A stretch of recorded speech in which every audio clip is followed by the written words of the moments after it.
Hey, mon Joes, il y a 5 sphères à ADI. J'aimerais ça que tu m'en décrives la première, en fait, nutrition, supplémentation. Qu'un athlète, c'est un tout, hein. Puis la supplémentation pour la nutrition, c'est le gaz que tu mets dans ton corps généralement. Donc, si tu n'as pas le bon gaz, ça se peut que tu ne performes pas, même si tu as les meilleures méthodes d'entraînement. Donc, on veut démystifier ça, on veut réorienter les promoteurs physiques pour qu'ils fassent les meilleurs choix puis que leurs athlètes performent au maximum. Wellness. Wellness, c'est un peu du biohacking. Hein? Tout ce que tu peux faire pour maximiser ta récupération, moi j'appelle ça souvent la mitochondrie. Tu veux en avoir plus, qu'elle soit plus optimale, puis comme ça tu es capable d'avoir plus d'énergie pour performer. Donc, tout ce qui va être optimisation du sommeil, les méthodes de récupération qu'on peut utiliser aujourd'hui en 2024, là, que ce soit de la lumière rouge, que ce soit des expositions froides, des expositions chaudes, que ce soit des méthodes de respiration. Tout ce qui peut être fait pour maximiser justement, t'en es dans ton système parasympathique pour être en recovery, puis optimiser ta mitochondrie. Génial. La réathlétisation. Dans une année de programmation, il peut avoir des fois des blessures.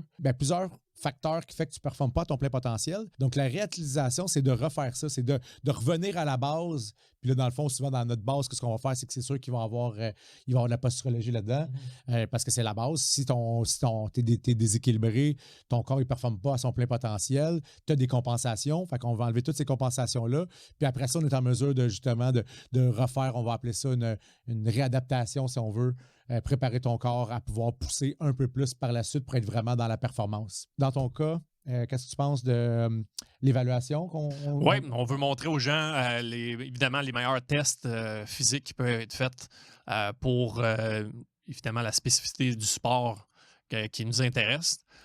On veut montrer des évaluations, dont des évaluations posturales, nutritionnelles, des façons de travailler qui nous permettent de recueillir du data et après ça, d'orienter la périodisation ou la programmation, qui est le choix des paramètres d'entraînement qui vont donner les bénéfices puis les résultats qu'on recherche avec un individu, avec un athlète. Pas que c'est des sujets qui sont divisés, puis souvent ils sont enseignés, divisés. Ce qu'on veut faire le plus possible à ADI, c'est vraiment juxtaposer tout ensemble, faire comme si vous aviez un athlète devant vous puis que c'était un cas client.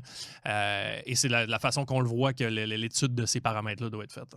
Absolument. Puis, périodisation? Oui, périodisation, programmation, comme je mentionnais, c'est vraiment comment sélectionner les paramètres, organiser les phases systématiquement dans une année, sur même plusieurs années d'avance, comment prévoir les sélections d'exercices, puis orienter les évolutions d'exercices dans le temps, pas juste classiques, mais également avec des méthodes, exemple, iso-inertielles. Puis l'ajout de tout ce qui est la sphère cognitive à l'entraînement, la motricité fine, chose qui est souvent très peu fait, qu'on ne connaît pas grand-chose, il n'y a pas beaucoup de littérature. Donc, ADI, 5 sphères, qu'on combine les 5 sphères dans l'éducation. Question d'amener les préparateurs physiques avec des connaissances plus complètes pour amener leurs athlètes, justement, des athlètes plus complets.